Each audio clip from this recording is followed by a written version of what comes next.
नमो नमः।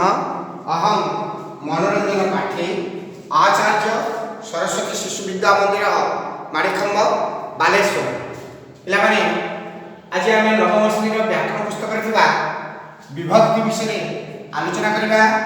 ए विभक्ति पढ़ा पूर्व आम कारक भितर अवगत होइछे विभक्ति क्या कहुए संख्या बा वचन और कारक जो संकेत द्वारा चिन्हित हुए सही संकेत गुड़ी को विभक्ति कहुए। संस्कृत कण ना संख्या कारक बोधयित्री विभक्ति। उदाहरण देवा बालक गच्छति बालकौ पश्य बालक ही गम्यते। तेबे एई उदाहरण तीन उदाहरण में बालक युक्त सु एटी जड़े बालक एटी दुई जन बालक एटी बालक माने एटी कौन कौन विभक्ति सब प्रयोग होइछे संस्कृत रे ना सु बालक युक्त सु बालक बालक युक्त औ बालकौ बालक युक्त ओई एटू भीष आगमन होइता याक कहा जाए प्रत्यय।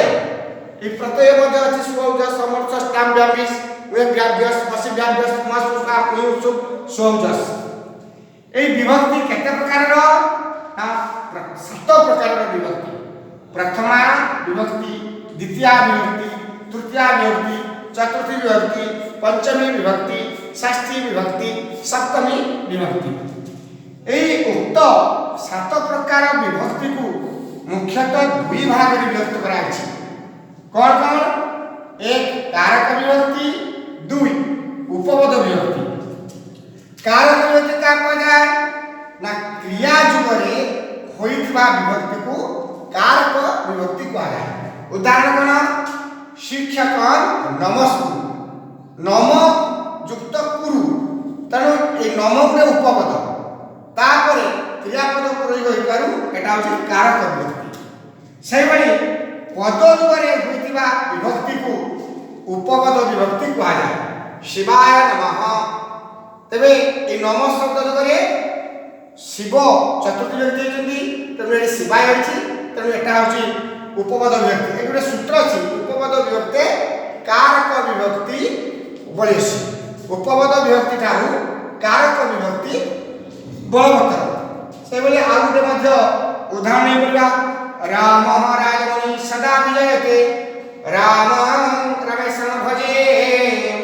तेणु रामटा प्रथम व्यक्ति रामटा द्वितीय व्यक्ति रामेण विजयता निशाकरचम रामेण तृतीय व्यक्ति रामाय तस्मै नमः रामायण चतुर्थ व्यक्ति रामाग्नास्ति एटी रामात् पंचम व्यक्ति परायण परतरं रामस्य दासस्म्यहं रामस्य षष्ठी व्यक्ति रामे चितलयं रामे सप्तम व्यक्ति सदा भवतु मे हे राम मा उद्धरय। हे राम टी संदर्भ रे प्रथम व्यक्ति। एई बोले आमे आज विभक्ति विषय आलोचना कले।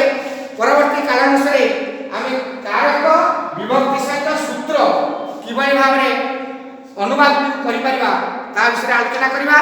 सेत पर्यंत विरमामि। नमो नमः।